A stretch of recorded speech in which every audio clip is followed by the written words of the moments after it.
Okay, so this is review for some of you, but I know some of you weren't here for this presentation, so I thought I would give a shot doing a presentation like this. It's something new for me, but we'll give it a try. So non-renewable energy resources. Let me move this out of the way. There we go. So before we begin, just to refresh, a non-renewable resource is one that cannot be replenished. It may be replenished eventually, but like fossil fuels, it takes millions of years to make fossil fuels, so they are not going to be replenished at the rate that we are using them. Trees are something that can be renewable, but if we use them too fast, we can use even them as some faster than they can be renewed. But in general, resources that can't be replenished at the rate that we are using them are non-renewable. Good example is fossil fuels. Fossil fuels are derived from biological material that became fossilized millions of years ago: coal, oil, natural gas.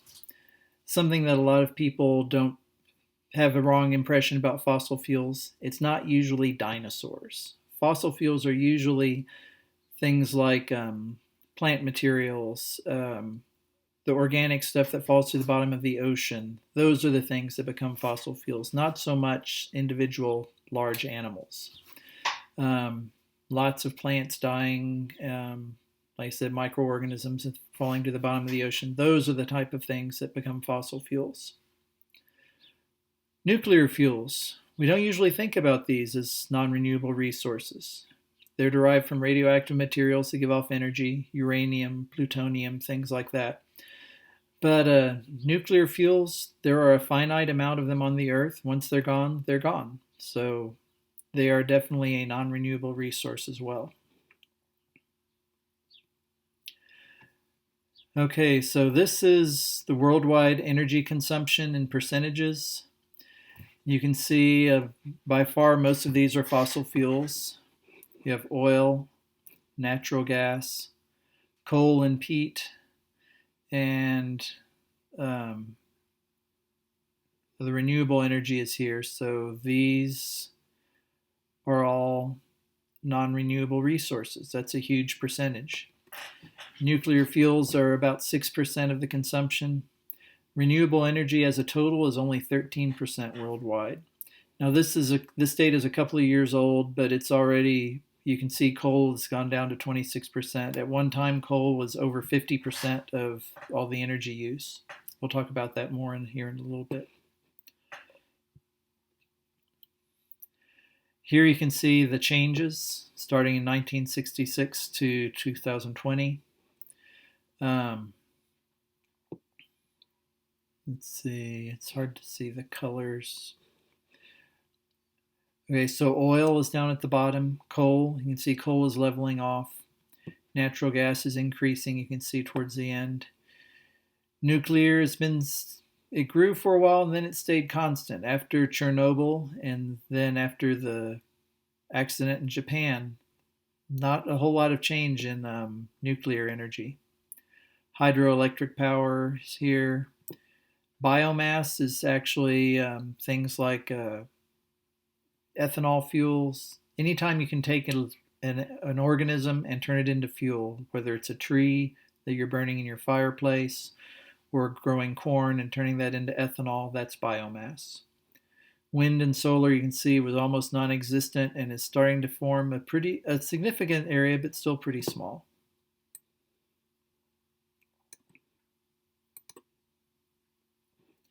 Let's see if there we go.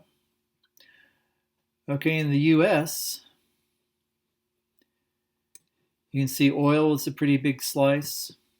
Coal, or natural gas, is almost a quarter. Coal is less than a quarter, it's dropping. We are actually getting to the point now where renewable energy is tied with coal, so that's changed quite a bit since this graph. Nuclear fuel is about 9% in the US.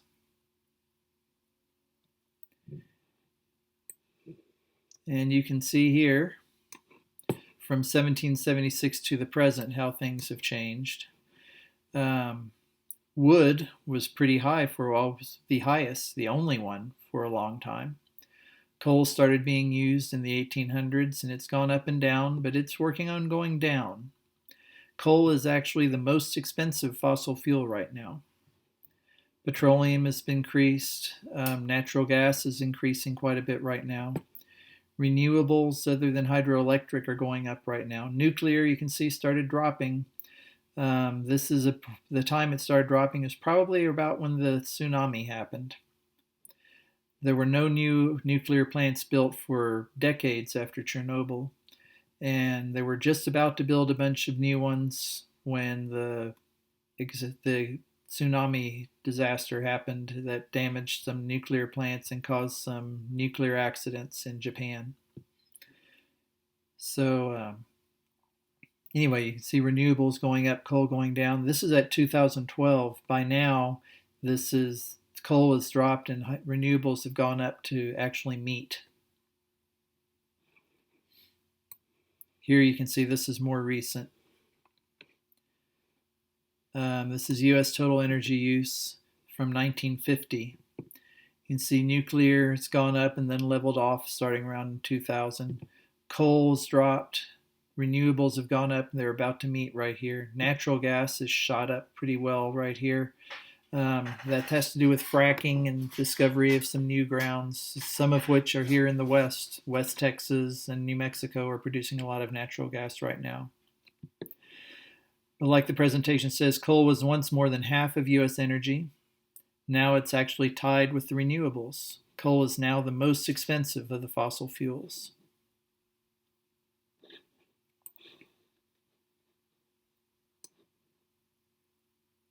See if I can get that to go away. There we go. Okay, so how much energy we get out of an energy source compared to what we put in to obtain it is known as the energy return on energy investment. So, and this is pretty common sense. If you get a certain amount of energy from the fuel, but you use more energy to get the fuel, it's not very useful. Fusion is like that right now. They're working on fusion energy instead of using fission, which is what our nuclear power plants do right now. Fusion combines hydrogen atoms and releases a lot of energy. This is how you get the energy from the sun. But except until very recently, the only way to get fusion to happen, it took more energy to get the reaction started going than you get out of the reaction. So the way you do this is pretty easy. Take the energy obtained divided by the energy invested. And so if you get 100 joules of energy, joule is a unit of energy, but it took 5 joules to get it, then your number is 20. Higher values indicate greater efficiency. So let's give an example. If you took 100 joules, you get 100 joules of energy, but it took 100 joules to get it, your number is 1, which is a very low efficiency and actually would not be worth doing. Okay, how is energy produced? Most of the time it involves turning a turbine. A turbine is basically a generator. The basic science behind it, when you move a copper wire through a magnetic field, it produces electricity. So a turbine is basically masses of electric wires being turned through and within magnets, and it produces energy. The turbine's usually spun by steam, but it can be flowing water like in hydroelectric plants or other sources. Pretty much coal, natural gas, oil, and nuclear plants all operate by producing steam to turn a turbine. So you're basically having some form of heat that is producing steam. Steam expands and can be funneled through a turbine that make it spin very quickly and produce electricity.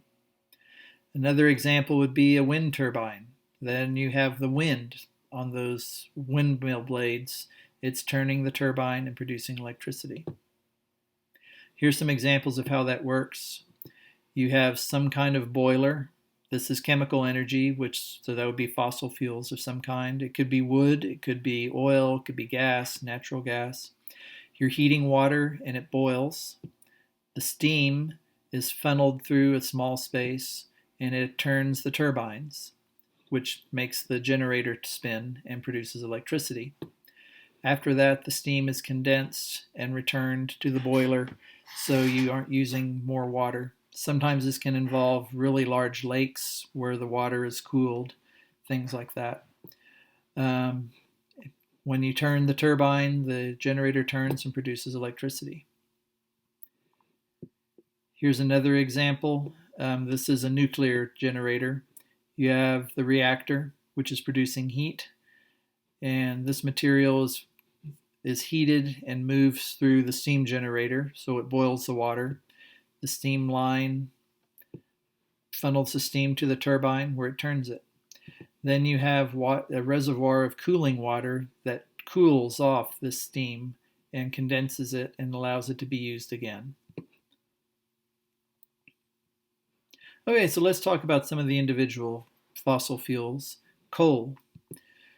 Positives about coal, it's energy dense. It's for its size, there's a lot of energy. There's a lot of it. It's pretty plentiful. It's easy to obtain. A lot of places you just dig and get it. Some places you can pick it up off the surface almost. It's easy to handle. Coal by itself is not very dangerous. You don't need a lot of refinement. You just stick it in a fire and burn it, and you get your energy. The cons we've talked about already. There's a lot of impurities, and when you burn those, they cause air pollution. Most of the carbon in coal is released as carbon dioxide. When you burn coal, it produces ash, which you have to do something with. Storing it is problematic. Removing it from the ground can be dangerous. If you're using underground coal mines, people die every year. There's a miner's lung from breathing coal dust for your whole career.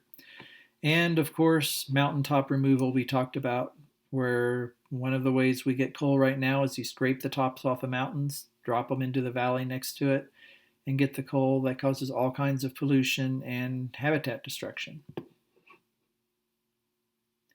I said, even though President Trump has done a lot to try to save the coal industry, it's just not doing, it's dropping drastically, even when they deregulated it. And that's mainly because natural gas is cheaper now. So no matter how they're collecting the coal, it is more expensive than natural gas.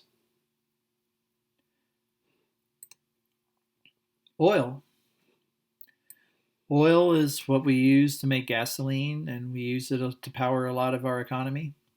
Its fluid nature makes it ideal for mobile combustion applications. You can put it in pipelines and ship it across the country without having to pick it up and carry it. It can be made into a variety of compounds. This includes gasoline, crude oil, jet fuel.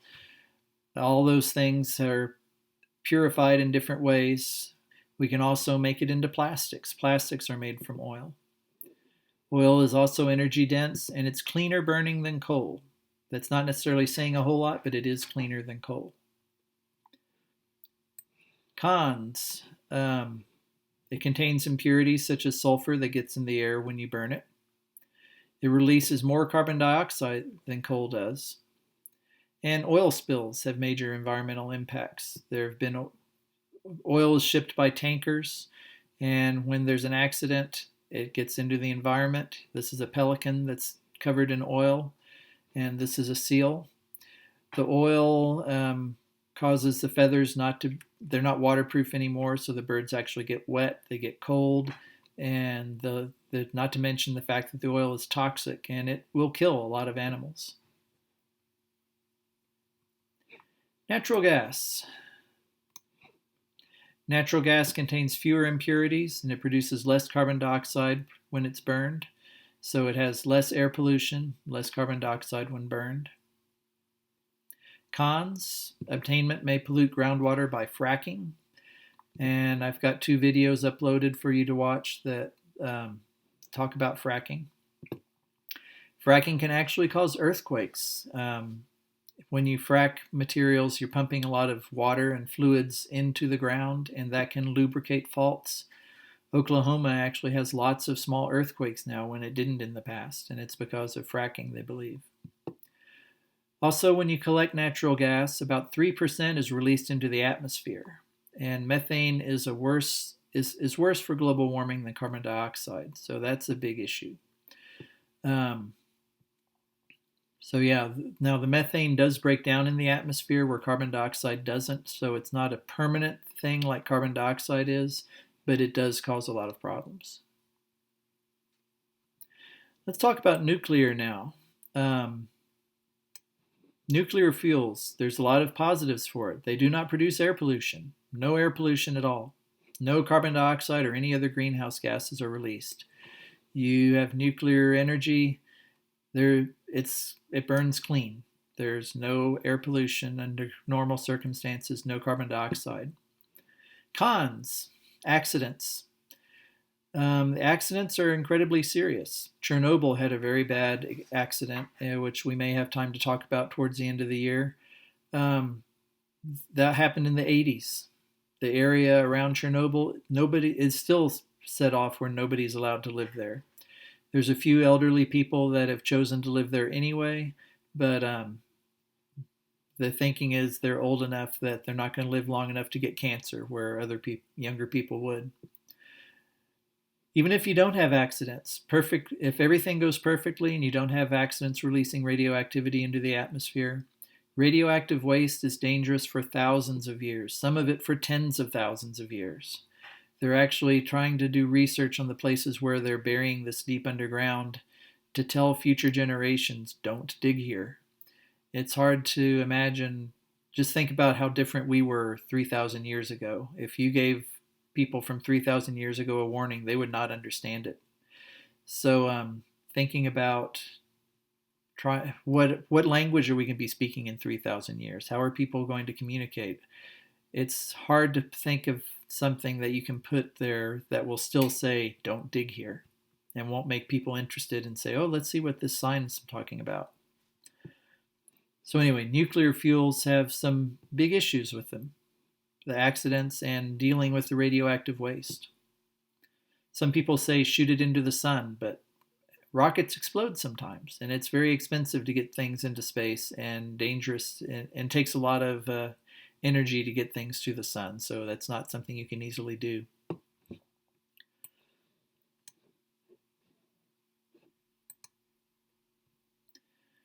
Okay, so the whole point of this is that fossil fuels and nuclear fuels are a finite resource. We will eventually run out. Now, this shows, okay, so here's the curve. They call this Hubert's curve. Production, the number of barrels per year. Eventually you get to a point where the production drops off because there's just not as much, and the stuff that's there is harder to get. And you can see how we are following this curve. We're kind of doing like with the Green Revolution right now. In the 70s, we were all told we were going to run out of oil soon. And when I grew up, there wouldn't be any gasoline for us to drive with and everything. And that didn't happen because our technology has kept up with our demand. But at some point, there's a finite amount of fossil fuels, and at some point they will run out. And that's not even talking about global warming and climate change and all of that type of thing. Because when you burn fossil fuels, you release carbon dioxide that's been stored underground for thousands, millions of years, and we're putting it all out into the atmosphere at once, and that's going to cause issues as well.